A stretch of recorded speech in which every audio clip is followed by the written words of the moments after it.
Welcome back to our city. I'm pleased to be joined in the first half of this evening's show by Mr. Paul Pasternak, who's a detective with the Elizabeth Police Department, and Miss Caroline Lawler from the Union County Prosecutor's Office, an assistant prosecutor there. Welcome to the show.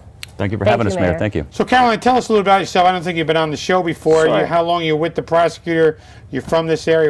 Tell us about yourself. I'm a resident, born and raised in Union County. I've been with the prosecutor's office for about 15 years now, and I am the director of the Union County Child Advocacy Center, which houses the Special Victims Unit at the prosecutor's office. And tell us about the Child Advocacy Center and the fine work that you do there. Thank you, Mayor. As you're aware, the Advocacy Center was started approximately 20 years ago by then Prosecutor Andrew Ruotolo, and Acting Prosecutor Grace Park has continued the work of the Child Advocacy Center.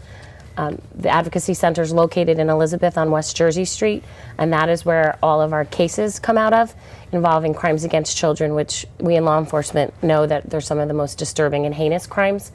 The Advocacy Center provides services to children and families who are the victims of crimes. We have investigators there, prosecutors, victim witness advocates, as well as mental health professionals from Trinitas Adolescent and Outpatient Center that provides therapy that's much needed for the children who unfortunately are the victims of crimes. Approximately 600 plus referrals come into the Advocacy Center every year involving crimes against children. A lot of abuse crimes. Absolutely. Right? It's physical and sexual abuse. Yeah. So, and what fascinates me about the building is they come into a setting that looks like a living room, correct? And it's a welcoming, and it makes the child very comfortable. Absolutely. It's very important when children handle these types of issues and have to work with law enforcement that they're in a child-friendly environment. So it is a converted home. It houses detectives, investigators all on the second and third floor. Prosecutors, DCPP staff is also there, but the children walk into a living room area where there's toys, things for them to play with, color, television, lots of different books and children's videos that they can just be comfortable. Children, fortunate for them, sometimes they don't really understand why they're there or what's happening to them, so we try to make them comfortable and not have them realize exactly the problems that we have to deal with. And Paul, you've been involved with this run for many years, right? How long we've been doing it? 10, 15 years? Boy, it's been a long time. Yeah, probably around 10 or 15 years ago, I guess we started it. The course has changed. When we first started, it was a 5-mile course, which ran through a lot more of the city streets. And I think we cut it back to a 5K to make it a little bit more manageable for people who don't want to go that distance. A little faster course, and in the park, which is a really terrific park to run in. And Paul, one of the things you do is setting up the course every year. How did you do this year? This year's a little different. The county did a great job with the track area. There's so much going on at the track area. There's a football field there's a soccer field, and obviously the track is brand new. There's so many things going on at the track. We were not able to use the track, so we're going to be pretty much in the park, on the roads, and on a couple of the city streets in the city of Elizabeth.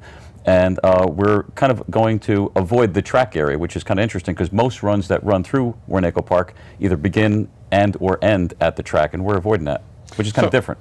So, and tell us about the event and how it benefits your organization. Absolutely. The Friends of the Union County Child Advocacy Center is a not-for-profit that was established to help raise monies and funds to pay for the therapy that these children are much in need of. We have a contract with the Trinitas Hospital, with specifically the Adolescent and Outpatient Center. We have 2 on-staff therapists from Trinitas that work out of the Advocacy Center. They're bilingual, and they do intake, meet with the families, set up follow-up treatment, therapy, whatever the child and the family needs to help them through this process. And the Friends of the Advocacy Center funds that. The Race for the Children is one of our annual fundraisers that raises the money that can enable us to continue this program. The race is being sponsored by the City of Elizabeth, by the Board of Freeholders, and by the Friends of the Child Advocacy Center. And it's something that without this fundraiser, without this race, without these monies coming in, the children would not have the ability to continue this treatment. A lot of these families are underprivileged and can't afford this issue. So, and the organization talks about some of the sponsors as well. Sure. Detective Pasternak. You're in that area? Yeah, I like to handle that. The sponsorship is, we have some pretty big sponsors. Trinitas Hospital, obviously, as Ms. Lawler had mentioned, PSE&G, JMK BMW, Ray Katina, Mercedes-Benz, Is that first prize? Well, they're no, they're not donating a Mercedes-Benz, not this year anyway. Good thing that you brought up the prizes, though. We'll talk about the prize money, because there are prizes for first, second, and third place, male and female. But we've got some pretty good, pretty high-end sponsors and some very charitable people out there. Talk about some of those prizes. Well, there's 3 prizes. It's simplified. It's top male, female, 1, 2, and 3. So our first place male winner and first place female winner will get a gift card, a Visa gift card of $250. The second place male and female will each receive a $150 gift card, and the third place male and female overall will get a $100 gift card.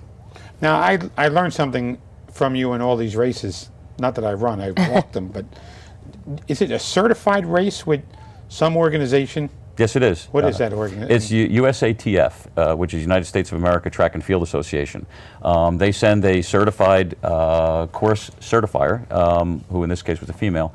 She comes out and she does this course to the inch. It is an exactly. So she runs it, in other words? No, she actually. We tell her where we want to start and finish, and what she did was she rode the course on a bicycle with a certified odometer, and she measures this thing to the exact inch. Trust me, it's kind of painstaking when she's there. This one took a little bit longer to do when we were certifying the course, but it is certified by their standards. We put our stamp, their stamp on it, I should say, as a sanctioned event by USATF. And the route. I mean, that's important. You want to tell us? Yeah, I'll talk a little. this year? I'll talk a little bit about the run route, since I'm sort of the director of the run. Carolyn is the director of the walk. We're having a walk also, Mayor. Something a little different. We realize not everybody's That's a runner. where I'll be. Right. We realize not everybody's a runner. There are a lot of heavy-duty walkers out there who really enjoy to walk. So, as I said before, the park is a great place. I don't think there's any other run that goes through Wernico Park that I'm aware of. So this is, I guess, a unique, kind of event. The 5K run starts at the track area, but on the road, and goes around the park area, the park road, goes out at Linden Avenue into Elizabeth, down Jersey, as you had mentioned, makes a U-turn in the parking lot and the circular driveway of the Children's Advocacy Center on Jersey, and goes back down Linden through the park and ends at about the track area. Seems like it's a fast course to me. I think it's pretty flat. There'll be some water stops on the way there, and plenty of course marshals. The walk is a simple 2-mile walk around the park. And you're the leader of the walk? Thanks to Detective Pasternak, I am the leader of the walk. You didn't know you were doing that. And it is good because some people we have had coming year after year after year. I know you, Mayor, have participated in it many years, and it's great because it gives people the opportunity who aren't, in fact, runners, to still participate. The park should be beautiful this time of year, and they can also participate and contribute to the needs of these children. We should have good weather. Let's hope. That's all. So the volunteers, who do you both coordinate? I mean, I guess the prosecutor's office always turns out for this, as I know. So how many volunteers does it take to put this together? And who's signing up them? Well, we've got an online sign-up. And for our people that are going to do the event, the participants, as far as the helpers, the course marshals, the water stop people, they're all just volunteers. There's a couple of children's groups, a couple of kids groups, youth groups that come out to help us. There's going to be some people from the prosecutor's office. They may not know it yet, but we're going to employ them as some helpers. There's some people from the city of Elizabeth that'll be out there also to make sure that the course is safe and close to traffic and things like that. Go ahead. I was just saying the county police are also, since it is a county park, Right. the county police will be there assisting and providing some help along with the City of Elizabeth Police Department to have those runners go safely into the streets and get back to the park. Caroline, are there any special groups that run in this race? Or I know that there's Team Tinsel, which is a team of youngsters that are participating this year in running. In the past, we've had various different running organizations that have come. I know Noble, which is the Black law enforcement officers, have come and participated. This is something different this year. We have an online registration. So the website would be www.friendscac.unj.org.